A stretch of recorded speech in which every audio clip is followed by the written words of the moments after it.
allegiance to the flag of the United States of America and to the republic for which it stands, one nation, under God, indivisible, with liberty and justice for all.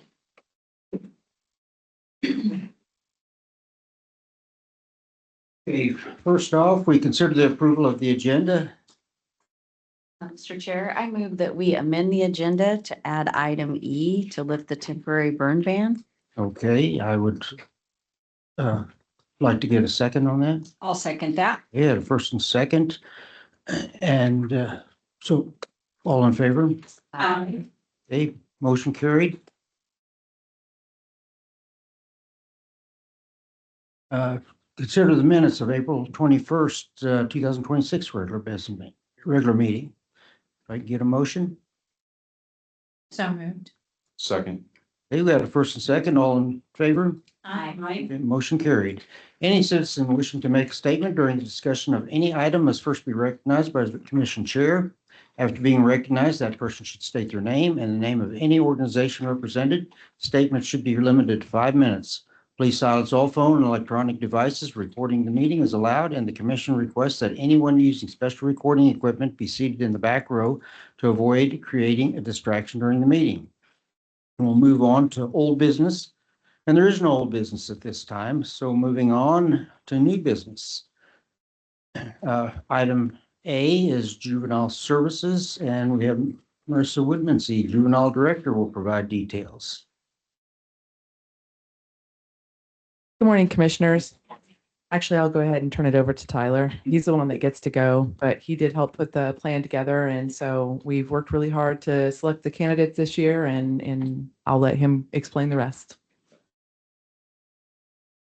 Put on the spot like that. Morning, commissioners. I'm here this morning to talk to you guys about the CACA mid-year trip to Orlando, Florida, coming up in July. I know you guys are super familiar with this trip. We've done it for the last 4 or 5 years. This will be the second time going to Orlando. First time was in 2022, right after I started. So unfortunately, didn't have a chance to make it down there, but excited to go again. We had 9 applicants for the CACA trip this year. One of the applicants had not been with us long enough. We kind of put into place last year that the youth had to be in the program for at least 6 months just to make sure that they fully understood what we were doing before they decided just to go on a trip and they weren't just going for the free trip. So we had 8 applicants. We've selected 4, 2 that have been previously, and then 2 that are going for the first time. So out of all the trips that we've taken, the 5, this will be our 14th and 15th youth crew member to go to one of these conferences. So we're excited to take them. We have Branson Halinda, who's a freshman at Great Bend High School. We have Braylon Comark, who's a freshman at Great Bend High School. We have JC Sandberg from Ellenwood. She's a freshman. And then we have Maya Brewer from Hoisington, who's an 8th grader. So representation for our 3 host cities as well, which is exciting. And yeah, I'd love to answer questions. And I know you guys know what this is. I am not driving to Orlando this year, so it's a little bit different. We had to work on flights, which is a little unique, but excited for the opportunity. Great. And you're going to let them come back and give a report when they're... Absolutely, yeah. Okay, see, I gotta let them. They're going to come back and give a report. Yeah, like there's a lot of people that need to know that you did something other than just hang out on the beach all week. So, yeah, no, the plan is for them to go down. We've actually got them working on some stuff now as well. Marissa and I continue to maintain that that's the most important piece of this whole thing, is not just going to the conference and getting the information, but also bringing it back to the county. How can it help us here? Working with teenagers, sometimes that's easier said than done to try to get them to understand that. But the idea is to come back and implement the strategies and press forward with the work. So brave soul for doing that. I try. I always thought you're the right guy to do this. Oh, perfect. But I can't imagine. I think Mike Daniel needs to do one of these before he retires. You vote on that? Yeah. Yeah, I'm trying to get Sean to go with me too, but Sean and Matt, I think, would be a perfect pairing right there. That's just like, shut up, Tyler. So, Oh, I'm good with that. Yeah. Mr. Chair, can I ask Tyler a question? You sure can. Okay, so I know that, and I'm excited that you guys are getting to go somewhere fun because, but it's not all fun. I mean, you guys keep a tight schedule and do a lot of classes and I'm always proud of the kids that go, but these kids that are going, which ones did you say have gone before? So Branson and Maya have both gone before. This would be their third year going technically. JC and Braylon would be going for the first time. The interesting thing about all four of them that we found out after we did the applications and the interviews is that all four of these members have been with Youth Crew nearly 4 years. Braylon specifically was the one that threw me off because just for fun and to kind of ease them into the interview process because they come in front of a panel. So it was myself, Marissa, Ryan Lichter, Nikki Henderson, and Casey Rowland, and they had to do a full 6-question interview with us. So to help put them at ease a little bit, I made some photo montages, if you will, of some of the things they've done over the years. Well, looking back at Braylon's, I had no idea that she had been here since October of 22. And so all these 4 youth have all been with us 3.5, 4 years. So, and the only other person that's really was around that long was Jasmine. And so we're getting into that realm now where these youth came in early enough, usually started in 6th grade with the All-Stars program. Now they're all in high school, and it's just interesting how fast time went by with that. So, but yeah, those are the 2 going and then 2 brand new ones. So. That's my question, and because it's when you come back, I'm impressed of their schedule that they keep there. I mean, it's tight. It's not like they're just laying around having fun. Yeah. Yeah, it's very long days. It's a lot of moving around. I always sell to them as it's kind of like school in the beginning. We get up early, we work until 4 or 5 o'clock at night. We like to go out. We like to enjoy these places maybe we don't get to go very often, but sometimes they're just exhausted. And they're just like, can we just go to the pool and hang out? I mean, they want to keep it very, very easy on themselves. So absolutely whatever they need to do. Can't wait till you come back and give a report on it, and because your youth crew is just amazing. Thank you. I appreciate that. Such a good job. Mr. Chairman, Yes. elaborate on Commissioner Esfeld's point. Not only are they keeping a tight schedule, yes, it's a fun place, keeping a tight schedule. They learn a lot. They come back and tell us what they've learned, but also this is not being paid for by Barton County property tax dollars. I know that. I think it's important to tell the public that this is being paid for through the Drug-Free Communities Grant Fund. Mhm. And the only reason we're not actually approving that expenditure, right? We're just approving out-of-state travel for a Barton County employee. Right. Right. Okay. Glad you brought that up. Mr. Chair, I'd just like to add that I feel like sometimes this brings enthusiasm back, excuse me, enthusiasm back in the kids. Like they get a refresh and they're like, oh my gosh, now we're really excited about what we have to present. So I think it brings some enthusiasm back in the We kids. really try to push forward the point that this is stuff that we need in our community, and that those are the next set of leaders. We all have our lives. We've all made our career decisions and things like that. These will be your future marketers or social media people, county commissioners, directors, whatever that may look like.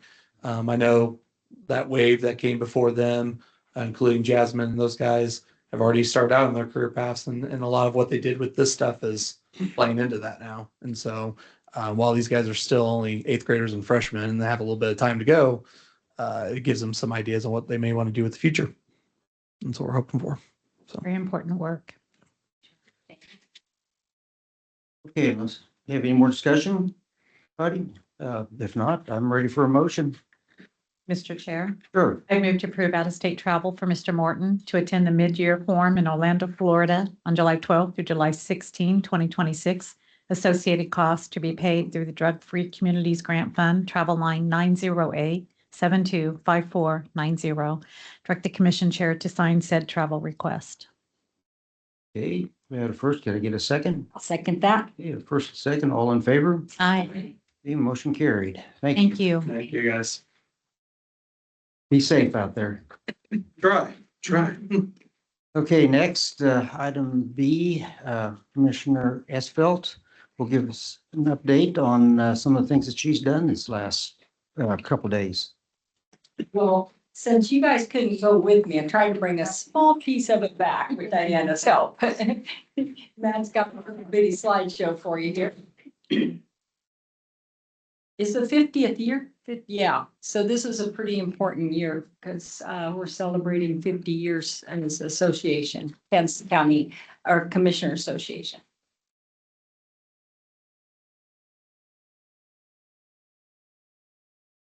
Look who's up there. Our very own Patrick made it there. With Josh Spotty. I'll explain that here in a minute, but I'll just let you run through the slides.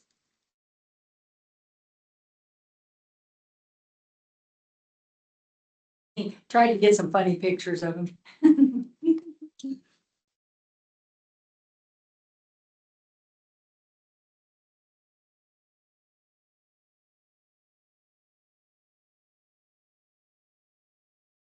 Can't see some of them, but I'll explain everything as I go through it.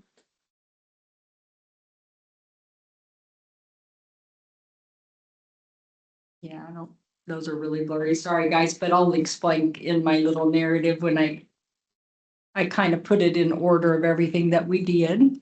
Had a lot of speakers and it was a good packed day and a half. And that's held at, and you can see the nice chandeliers and things, that's held in Hutchinson at the new hotel. They were proud of it on their prices, but I was kind of excited about because that's going to be us in a few years hosting.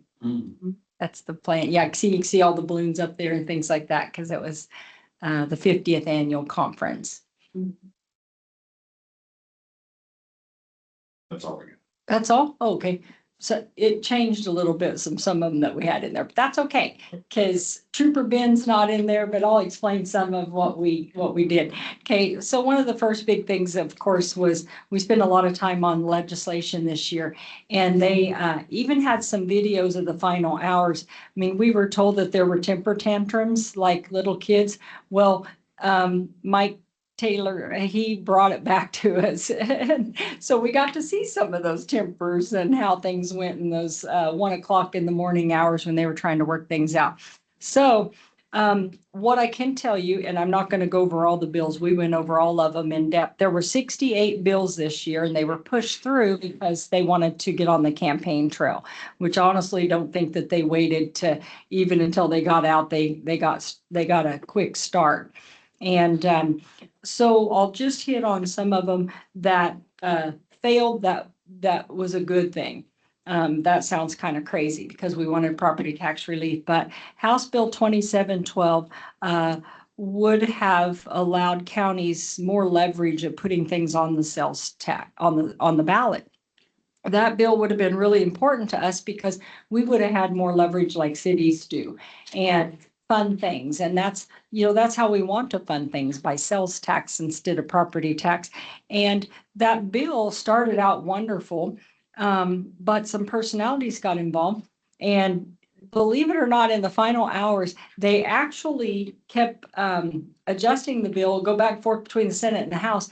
And it got down to where it was only going to be approved for a few counties, not the whole state of Kansas. And I'm proud of Troy Waymaster, who's from up at Russell. He's not our representative, but he does represent us well, works well with our representatives and senators. And Troy put his foot down and said, no, if this bill cannot be for the whole state of Kansas, that's not right. And so it killed the bill for about 4 counties that it would have been for. And you can imagine what part of the state those counties were in. They were out here in the western part of our state. And so that's when you really start to see the personalities take off. At that point in time, almost all property tax bills were killed either there, or if they made it to the governor's desk, the few that made it to the governor's desk were vetoed. Which the latest one that I think maybe yesterday she just vetoed was the House Bill 2745. That was the 3% cap based on inflation. That one not only would have tied our hands in a lot of ways, Bev would have hated that bill because they would have had 7 days for it. Became down to where it was just petitions. So if we needed to raise money or raise our budget for any reason, something serious that come across our desk that we needed to pay for, even if the taxpayers knew that it was important, it would take a very small small amount of people. Do you remember how many, Bev, for us? I had the numbers once upon a time.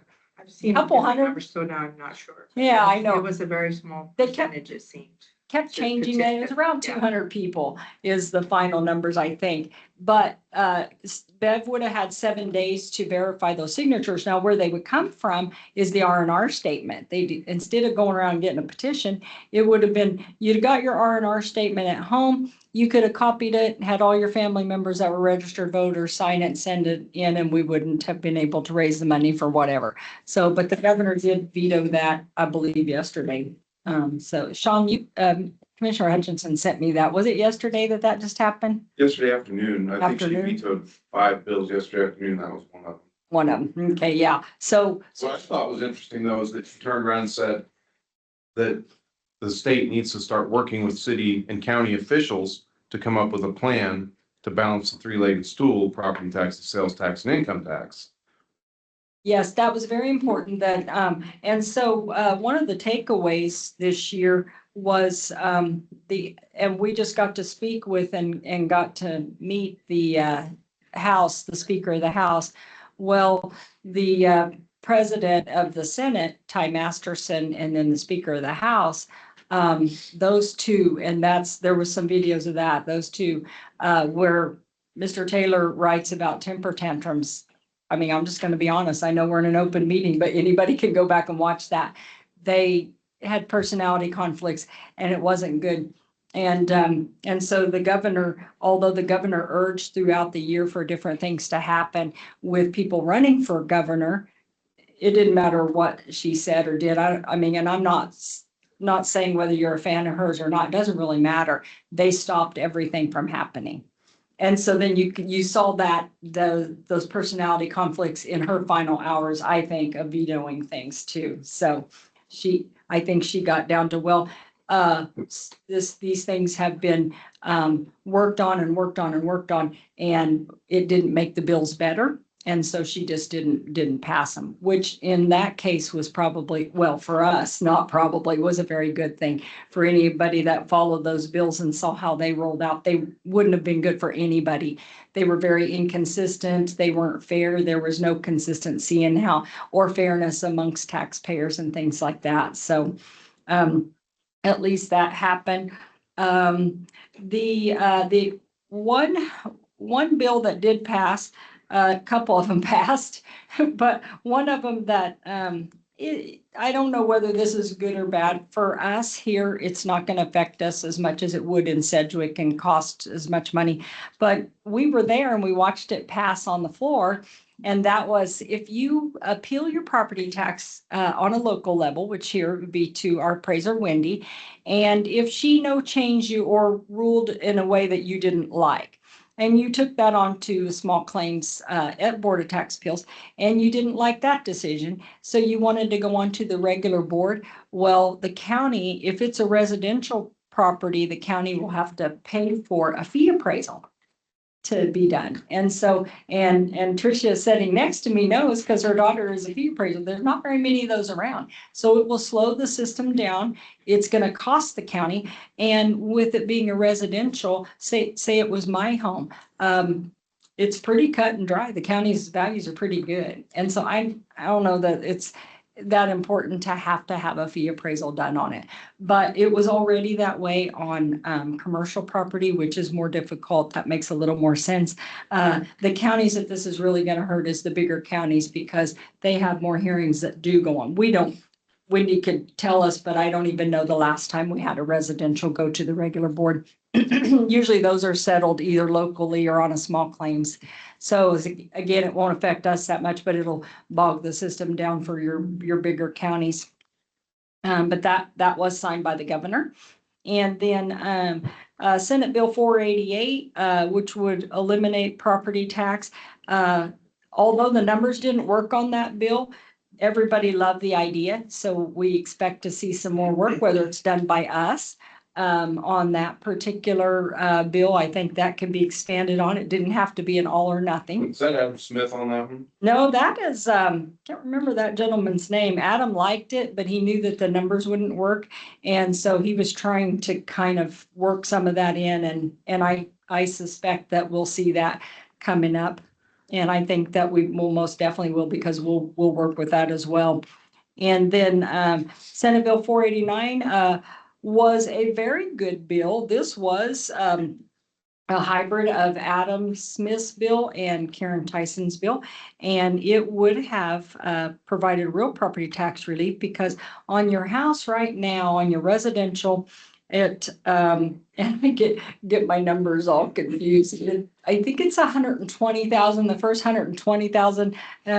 Commissioner Zimmerman can help me with this, and Bev as well, is exempt from the school general.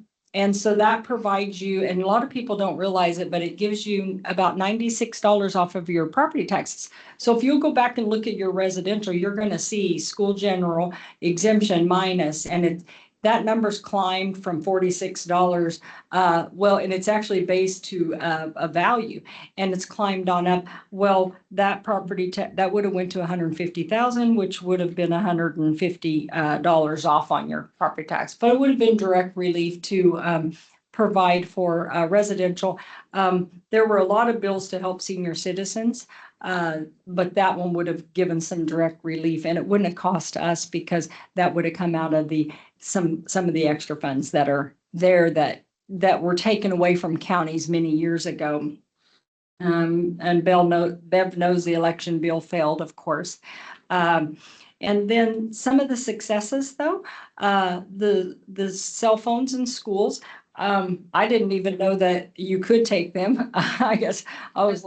$150,000. Yeah. $345. 345. So that was a bigger impact. Thank you.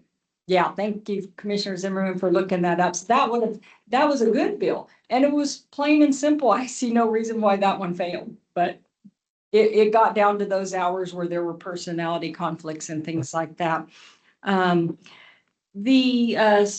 Schools, I noticed that when we've done some talks into the schools and went in, most of the teachers have kind of like a shoe thing on the door. You walk in, put your cell phone in there, and you go to class. But apparently not all schools exercise things like that. And so they had to pass a bill. And so everybody was pretty happy about that, because it's amazing how just me even having this here, and I'm talking to you guys and drawing into that, and the kids in a learning environment, that was a no-brainer. You still are going to have kids that are sneaky enough to have that little, but now they don't get to take it in there and put it in there. They can't have it at all. But you're going to have a few that are going to try to be a little bit sneaky and put that on their lap or whatever. But at least maybe it can help them concentrate a little bit more in school. Senate Bill 322. This was the treasurer's bill. And this is really nice because Mr. Jordan, we had asked him to come and talk, and he wasn't able to, but he sent the Sedgwick County treasurer, Brandy, I'm just going to get her last name, not that it's that important, but Brandy did a really good job. She came and talked to us on that bill. But the crux of the bill was, what it was they can now charge up to $10. And I don't know why that bill didn't pass last year. It was a no-brainer, because it's just an extra fee that you pay when you go do your vehicle. It doesn't have anything to do with property tax, but it has to do with title work and vehicle work, things like that.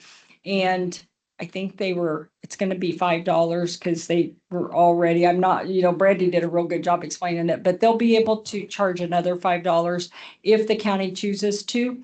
And that will help pay for software or other things that would normally be pushed off to the taxpayers. So we're happy that they finally got that bill to pass. And Sherry Brantley passed the potty training bill. She's known as the potty training legislator. And but you'd think that bill wouldn't be that important. I didn't. Again, I thought if you weren't potty trained, you couldn't go to school. But apparently they were spending a lot of time in the 3rd and 4th grade classrooms changing kids.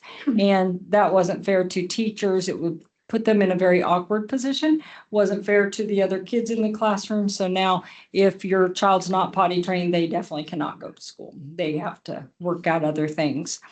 And then, as I said, there was a lot of temper tantrums, but The takeaway for us is, and this is something that the commissioner spent a lot of time talking about. There are 18 mandated services that the state requires us to pay.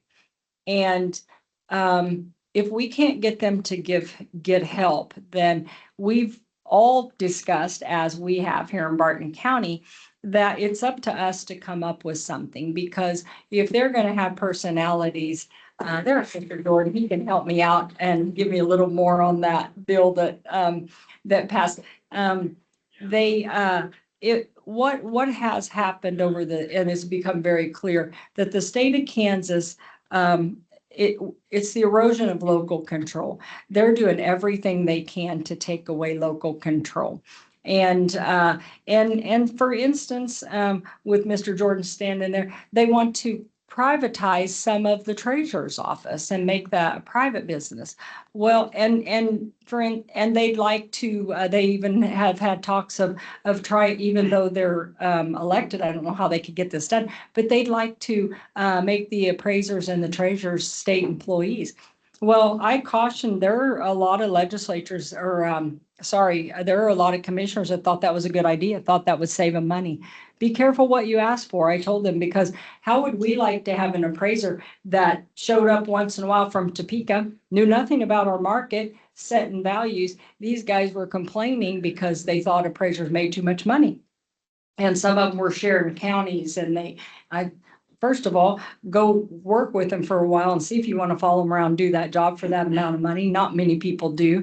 It's not easy to even get a license. But what I told them, think outside the box. Do you really want somebody in here that it's just like the treasurers? If you let them do some of that, we're going to lose more control. And who are you going to complain to if you don't like it? And your taxpayer comes and says, hey, I'm upset that your county appraiser is doing this. Well, right now they can pick up the phone and call us. If that happens, then, well, good luck getting a hold of somebody at the state and complaining about your meeting that you might have had or didn't have with them because they didn't call you back. So that was a lot of what we got into. But Mr. Jordan, will you explain a little bit more on the way the collection of the fees are now as compared to how it will be? Yeah, so the clarification on that is, it is not a county transaction fee. It is a state transaction fee. For the simple fact is that is their way of supplementing our office so that we're not using ad valorem taxes or real estate taxes. And were we already charging, what was the The state? county charged a $2.50 facility fee. Okay, That will go away. The state then will implement the $5 transaction fee. thank you. And we can charge up to $10. Now, our county doesn't need to do the $10 at this point in time. We're going to be fine. We may have to do $7, but we won't know that until next year. The main thing is we don't want to use ad valorem taxes to pay for the treasurer's office when the KDOR is supposed to be doing that. And that's what we've been fighting for 8 years. So.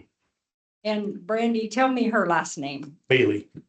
From, thank you, from Sedgwick. She did a real good job since Mr. Jordan wouldn't come. She was instrumental in that bill, along with Ryan Beatty, who's the commissioner, Ryan Beatty down in Sedgwick, Okay, was very instrumental in helping us to get that bill pushed through.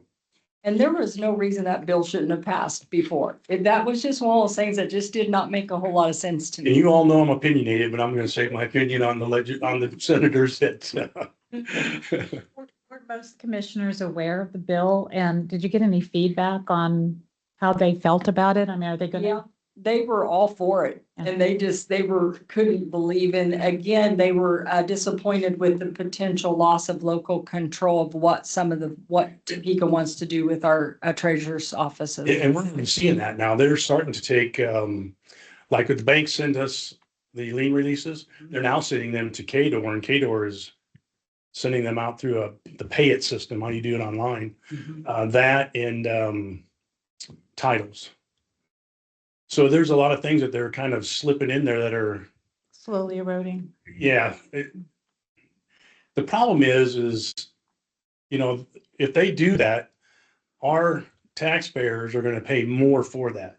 Because currently They don't pay rent for the courthouse. They don't pay utilities. I mean, the only thing they pay is for the employees, or they're supposed to pay for the employees, the printers and the computers. And they're not even doing that. So, and if you would sit down and look at your fees, everybody's got their hand in the cookie jar. We get a little bit of the pie, but we do 90% of the work. So this is long overdue. Unfortunately, it's a 3-year sunset. So this is only good for 3 years. And then, Reminded me, I had that wrote down that it was a 3-year sunset. And another thing that didn't make a whole lot of sense, although for us, I don't see this as being an issue. But did it have to be signed by the commissioners or approved by if committee? you go over $5, yes. If you go over $5, so if we're going to do $7, I need to come to you and say, hey, I need to increase it $2. And then you guys will have to approve it. But the only reason we would have to do it is we're losing money and we're using ad valorem taxes. I'd rather pay $5 on my car than $50 a year for more taxes. Well, I think it's important that we hit on that a little bit. So explaining it to the taxpayers, that if we go from $2.50 to $5 fees, is that per tag? Per tag, yes. Per Okay, so vehicle. we go from $2.50 to $5. There's going to be people that are just irate. The reason we're going from $2.50 to $5, and it's really not us, it's the state, right? Correct. The transaction fee to supplement the expenses that come out of your office. Okay. The problem is, up until now, we're all paying an equal share in property taxes, regardless of how many vehicles we have. So if someone has 0 vehicles, they're paying the same to help supplement the treasurer's office as somebody that has 50 vehicles they're tagging in the treasurer's office. Correct. Somebody that has 50 vehicles tagged in the treasurer's office is taking up more time in the treasurer's office, should be paying more to supplement the employee cost, payroll, benefits of the employees that are there simply to tag those 50 vehicles. I think that's the bottom line, right? Right. Yeah. A lot of people don't understand when they mail them in, it's good for us because we can put them together without having that crowd. But we get 75 cents. The state pays us 75 cents for that. When you mail them in, we have to mail them back out. We have the employee that does it. We have the paper.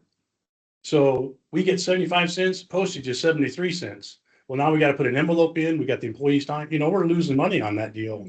Mhm. And then really the net is only going to be for the people that walk in is $2.50. Right. So Mhm. Yeah, thanks for helping me with that. Brandy did a good job, but I couldn't remember how it was before as opposed to the changes. Yeah. Well, it's not, I don't want the public to think we can't fund the treasurer's office either, because we have funded it adequately for many years. But a lot of that's coming from property taxes instead of people that are using the service. or Cato, yeah. We're changing to almost a consumption-based taxation instead of a property ownership taxation, which is the theme going into next year. It is. It is. Thank you. Thank you. Thank you, Mr. Jordan. Thank you, Mr. Jordan. One of the representatives named Lon Pishney, he was county commissioner for many, many years out of Finney County. He started a caucus of representatives and senators that were county commissioners. And the reason that they did that is because a lot of these bills that get passed, we can't implement locally because they're not practical. They just don't work. And Commissioner Zimmerman and I have seen that over many, many years. Well, he started a caucus to stop those kinds of bills and to try to add feedback. And well, there's actually a couple other legislatures that didn't care for that. They didn't want to hear so much from the local, but he's going to keep that up. He's doing a very good job. Do you know how many members were in that? Yeah, he had about, and so more and more, you're seeing more and more county commissioners run for office. And he is, I think right now he had about 10 people in his caucus and they met every morning. And they'd review bills and that way they could add feedback on different information and things like that. And so I think we'll see a lot more. And Lon was at our meeting. He came to all of it. He was there the whole time. And he's willing to help us with anything that as we move forward on writing a bill. And so when you stop and think about a good bill that would lower property tax, there are several items that can go into that bill. you know, you talk about the three-legged stool, which will be property tax, sales tax, and income tax. But when you look at this overall, how about looking at lowering property tax with different things like that? One of the things that is very definite, put some things back on the tax rolls. It's not that hard. ATVs, why did they come off? Why did boats come off? If you can afford to buy $100,000 boat, you can probably pay a little tax on it. If you're going to drive around a $50,000 ATV, you might be able to pay a couple dollars taxes on it. So let's work on putting some of those things back on. Let's look at more of different items, consumption fees, things like that, that will come back to us locally.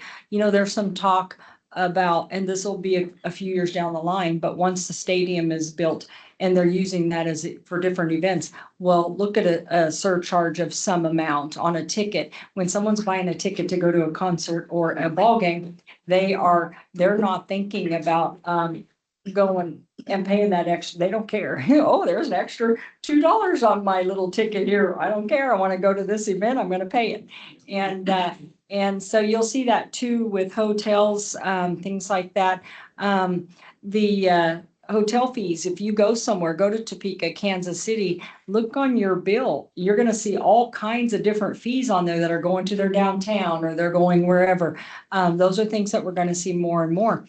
Well, one of the things that we can look at in the future is taking some of those fees that do happen in Topeka and pushing that back. Now, getting them to do that's going to be difficult, but bringing some of those fees back to all of Kansas since it affects everybody in Kansas. So those are some of the things that we want to work on. When Patrick and Josh were there, Josh Scotty and Patrick Hoffman, they talked a lot about the data centers, good or bad, things like that. But where you look at counties that have the wind turbines and that's something else, the state, they have agreements with the solar farms and the wind farms and things like that to help them locally. Well, the state would like to take that back and decide how that money's distributed up. And so that's a push because they don't want them to. If you go to some of those counties and see how well their schools are subsidized or things like that, I think Spearville has turf for their football field because of the wind farms, things like that. And so there's some push on that. Redesign like pilots. Yeah, what they want to do is take that back and decide how that tax is distributed. And if they helped it go a little bit of everywhere, that would be okay. But I guess I don't blame some of those counties that have some of those and not wanting to give that up. But we'll see how that goes into the future. One of the things that we really hit on is sharing services, which we already know. You know, we discussed sharing a health director. A lot of counties don't have county attorneys and they're fighting to get them. So they're talking about ways to share. And they asked the Kansas Association of Counties, would they hire somebody like Jay back who could come out into the counties and help when we have a meeting or we have something going on and maybe share those services. So, if Kansas Association of Counties, they are open to possibly doing that, hiring an attorney to come and help a lot of counties. I didn't realize that we were amongst many friends that don't have county counselors and having a hard time finding somebody. So one commissioner wanted to share the registered deeds, and she said, I know they're elected and we can't share deeds right now, but maybe we should make that a lot non-elected. I'm not even going to go into that. That's not for me to decide who should be elected and not elected. So we heard a lot about that. And then, but what a big thing, and I'm kind of worried about this. Well, you look at how much of our county health department subsidized by grants. They did talk about grants drying up and us looking towards the future of not having all those grants to subsidize things. And so again, that's going to push more fees back on us to figure out how to pay for them. These are my last final things. But public health, they really spend, and that's what some of those graphs that you couldn't see were public health and how it leaks over into everything. Everything we do has public health. And And so, and that's where a lot of the grants are. And so they said, we really need to watch at what we're doing, make it very important that we have the right people in place, as we have with Karen for many, many years, to save, to protect us. Because one of the things they talked about was the World Cup coming, and it will bring over 650,000 people to Kansas. Well, they're not just going to stay in one isolated area, and how important public health is going to be when that comes. It's going to be a big financial gain too. They were talking about how much people were even looking at leaving and renting their houses out for massive amount. I wish I lived closer that way, but they would rent their houses out or properties that they have for people to stay in.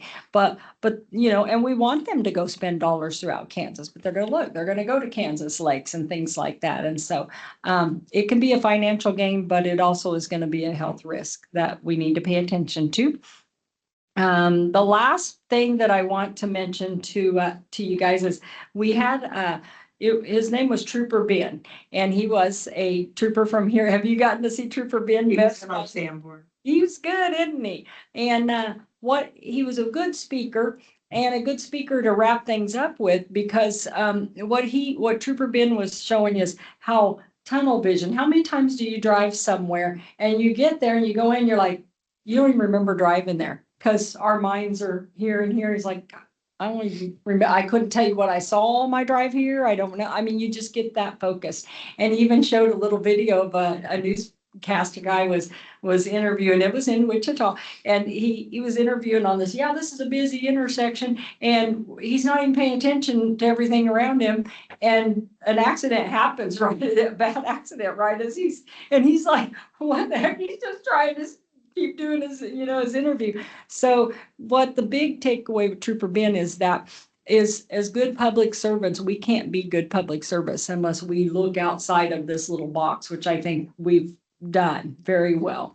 And so it was kind of funny because one of the last things that one of the commissioners that I've met over the last couple of years, when we were talking about being effective leaders and looking out and working outside that box, like Trooper Ben said, notice things that are going on around you in your community, notice the needs.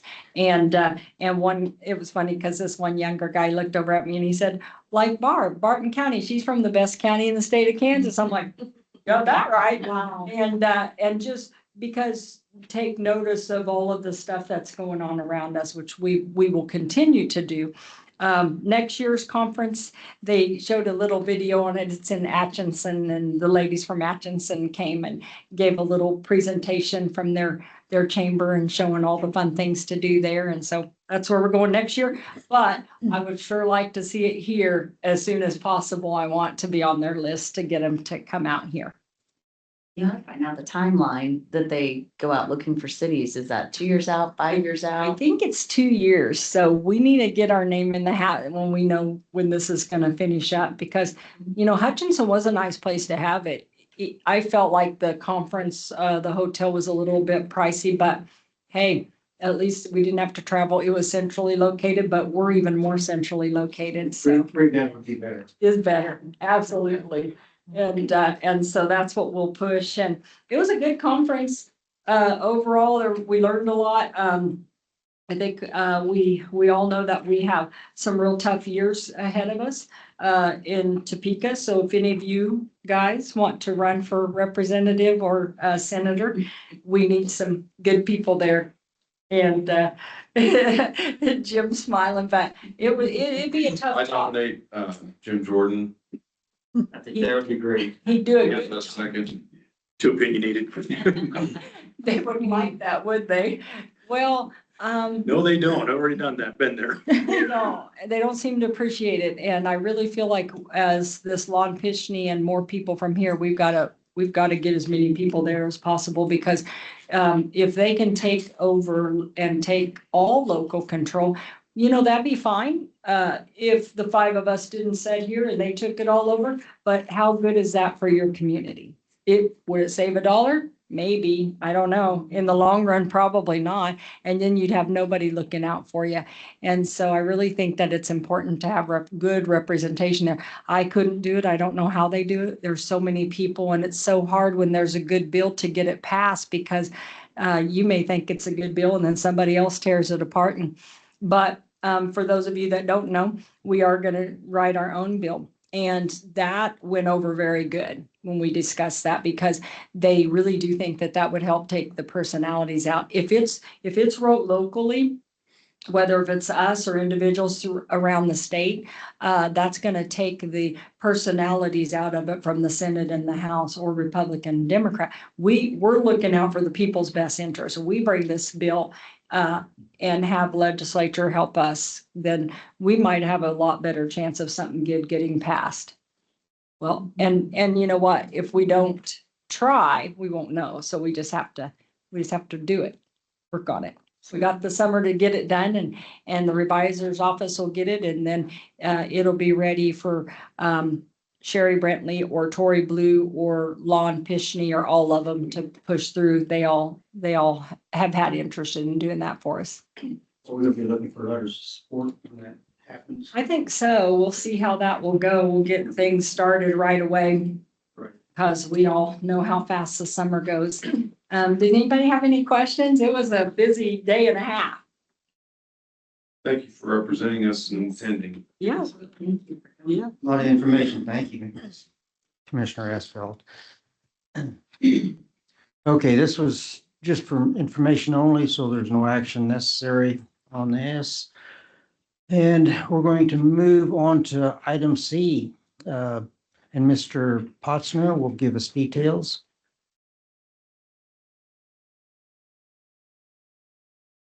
Commissioners. Morning.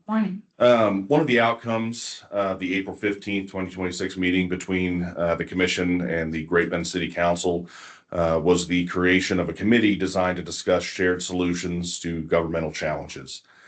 Mayor Alan Mader, council members Gary Parr and Shelley Arnberger have all volunteered for the committee. It is suggested that the county appoint 2 commissioners to serve on this committee as well. I'd be happy to answer any questions that you have. Okay, do we have discussion on this before we? Okay, yes. I would throw my hat in Mhm. the ring for nomination. I've run 2 successful businesses for several decades in the city of Great Bend, and I think that I know what a partnership between the city and the county could look like, and what would help. Stepping up. Yeah, anybody else like to? I'd be honored to work with any one of you. So whoever wants to. I know Commissioner Zimmerman, did you have some interest in being on this committee? I'm more than willing. I think it'd be exciting, but I'm also, if somebody else has interest, feel free. Mr. Chairman. Commissioner Zimmerman would be excellent choice. I'd like to make a motion.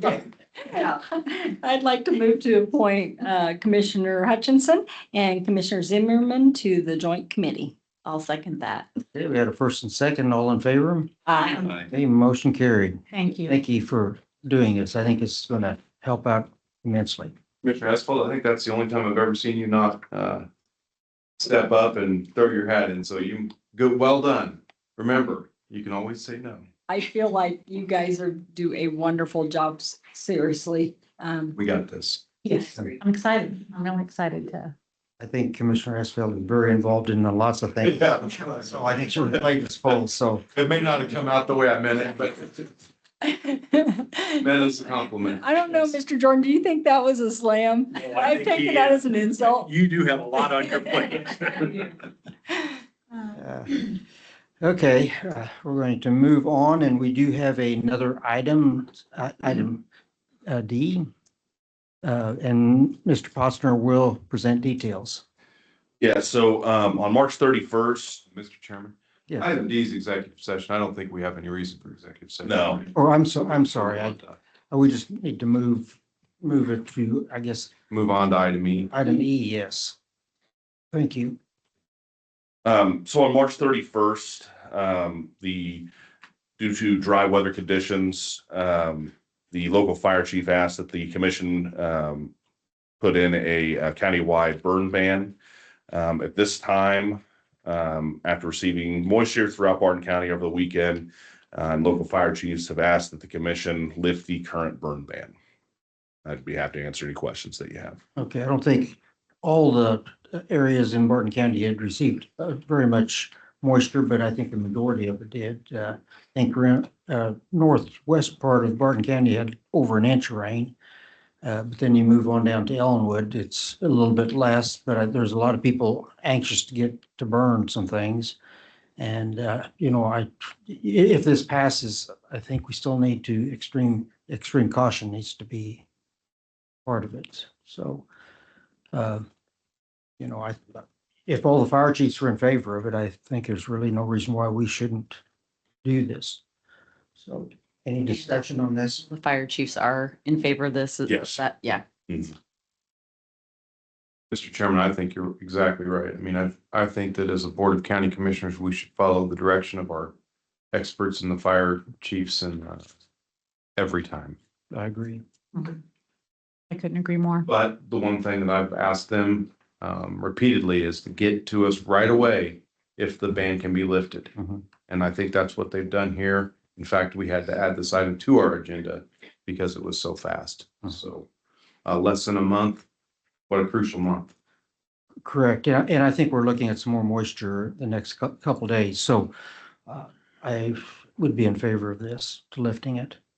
Are you ready for a motion? Okay, I'm ready for a motion. Okay, I would move to adopt resolution 2026-11, a resolution lifting the temporary burn ban in Barton County, Kansas, established by resolution 2026-09, adopted March 31st, 2026.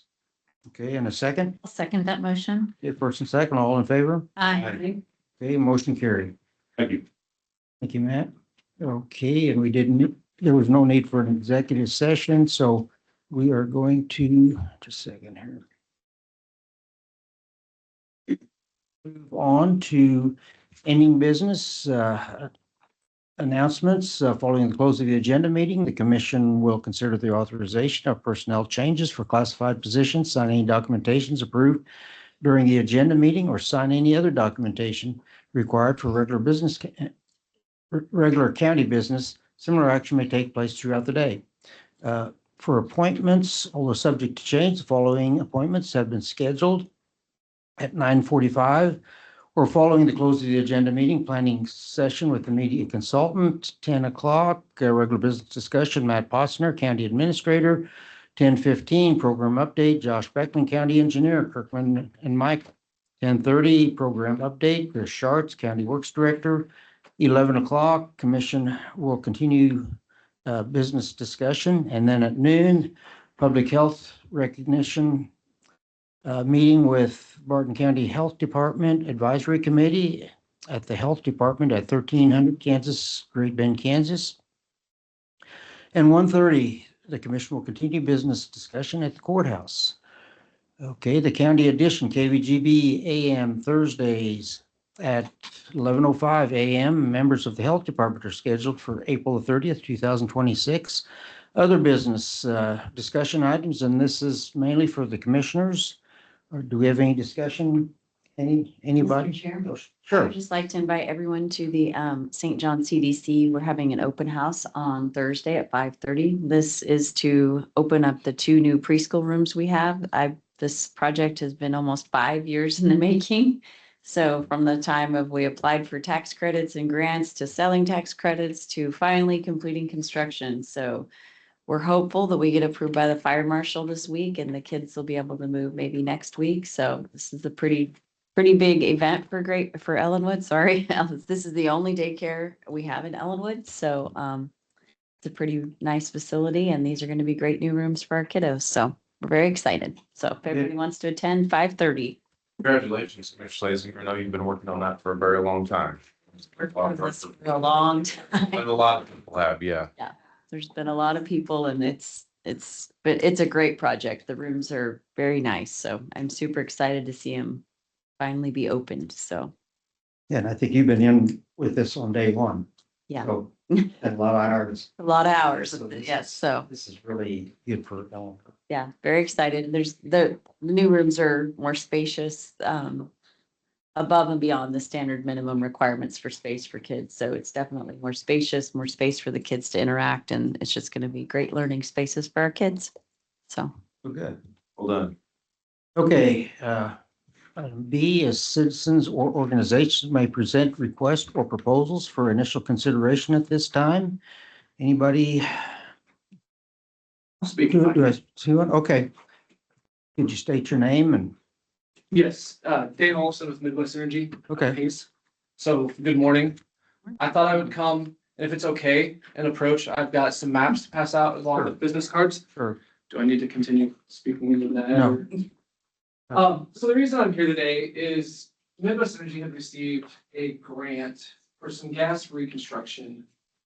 We had applied in 2022. Okay, I'm not sure if the mic is picking up on this, so if you wouldn't mind waiting. Okay. Okay, thank you.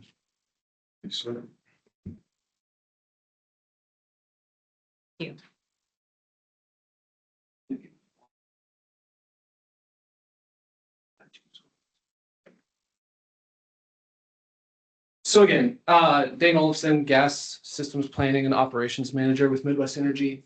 I'm based out of the Hayes office. So Midwest Energy had put in for a grant for replacement of pipeline in 2022. That grant initially just encompassed Barton County from south of Otis. I know it starts in Rush County and then it works its way through all of Barton, and it eventually ends up east of Hitchman, a couple miles there at the Barton-Ellsworth County line. So that initial round of grant writing, we did not receive that one, but we resubmitted in 2023 and got approval for that with the addition of some additional pipeline that we would have taken on as a replacement for that. It was based around safety and mitigation of emissions, rogue methane emissions through leaking pipe and unsafe situations and so on and so forth. So we received that grant.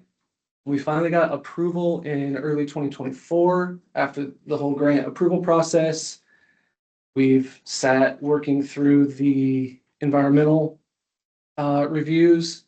We commenced that in May of 2024 and got approval finally in September of 2025 to proceed.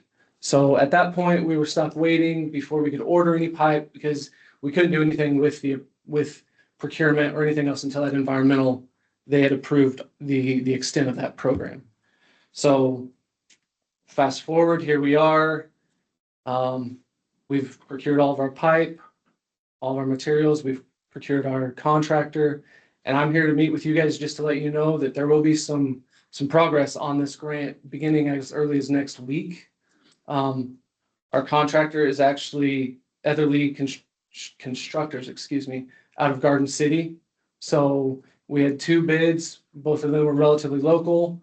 Both of them actually do a lot of work for Midwest Energy currently. So we came pretty lucky with that.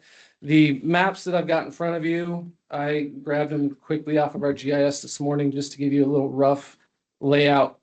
So if you follow that yellow dashed line from southwest of Almitz there, that's a 6-inch line that travels from an interconnect with a transmission pipeline, and it starts diagonaling northeast, just there southwest of Almitz.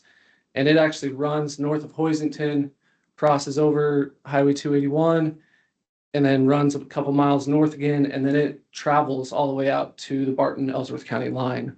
So we will be replacing the entirety of that. We're roughly just over 34 miles of 6-inch pipe that we'll be replacing through this project on that.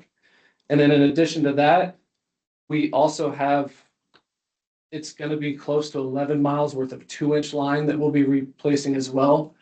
So all of the pipe within Barton County should be new within the last 15 years by the time we're all said and done with this. At least that's tied to this line outside of Albert, and some other little rural systems that we might have, Pawnee Rock, a couple other things. For the most part, we're going to be updated on that. So I just wanted to get in front of you guys and put a face with the project and let you know it's happening. If you have constituents that have concerns, there was first round of contact with all landowners that will be affected went out in December. There will be another round, and I'm going to try to keep them up to 90 days advance notice of our entering into their properties. So I think we sent out 100 and we have a part of this project's in Russell County as well. Between the two of them, I think I sent out 189 landowner letters. I received about 5 calls through the entirety of it. So we haven't met with much resistance. So. And you're going to start close to Otis? We'll start at Otis Okay. and we'll work our way to the Barton Ellsworth County line. So it'll be a few weeks before we actually see it here. Yeah, they're projecting if they can get the line laid out in advance, Mhm. they can do, he's not concerned with doing a mile a week, if not a mile and a half to 2, depending upon soil conditions and weather and how many crossings and everything else that they'll have to contend with. So I hope we have this slated. Our grant cycle sunsets in April of 2029. I do not intend on taking that long to get this completed. And you'll be going through or under some township roads too. We are. Township roads, I actually will meet with your engineer, your county engineer. I've got utility requests to cover all of your county highways. The blacktop, I've got the permits filled out for that and try to get working on that. So Replacing existing. we're replacing You're not existing. getting any new line. No, the grant did not allow us to add any additional customers or any additional lines. So all the easements are already in place, all the things are already done. Correct. As we've gone back through this, some of this was an old producer's gas distribution system. Midwest acquired it sometime in late 80s, early 90s. Finding some of those easements, a lot of that paperwork, a lot of that recording, we haven't been able to. Some of that you're gonna have to deal with. When you start talking it was really wellhead gas originally that was being transported through it. And if you let me cross your property, I'll give you a connection to it so that I can get from one well to another. There was a lot of gentlemen's agreements in place. So formalized paperwork is very minimal on this. So we are willing to listen if we do have property owners that maybe want an easement paid, we're willing to listen as well. We budgeted for that and kind of planned. So A lot of the property has changed hands too. it has. Luckily your tax rolls are up to date and I think I've only had one person that I've reached out to that it's changed hands since I grabbed the information in October and sent out letters in December. I think I only had one transfer. Now I sent out another round in May and it may switch again, but I wanted to be out in front of you guys. We are a local company and I wanted to Right. not be trying to slide stuff in and have questions come up later. So I So appreciate that. you guys have any questions for me? I appreciate you guys applying for the grant to improve our infrastructure. Yeah, it absolutely was, it was necessary. We were facing the potential, if we weren't able to do this, the loss on that line and the cost that it was to maintain was getting to the point that we were gonna have to start. We'd already been in the process of removing customers through time, and that was just gonna get ramped up even heavier. So it was pretty vital to doing it. So, And how many miles of 36-inch line? the 6-inch line, it works out to just over 34 miles in Barton County. And then another mile and a half in Rush County there. Okay, did you say 6-inch line? Correct. All right, just curious. Nope, that's absolutely fine. So there'll probably be people asking questions. So we tried to be as descriptive in our letters to them and everything else through it. And like I said, I haven't had too much fight. Good.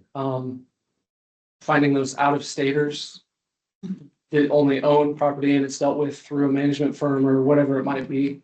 has been a little tricky, but I think I found most of them as well. Well, I appreciate you bringing to our attention. Yep. Thank you guys for your time. Thank you. Okay, anybody else?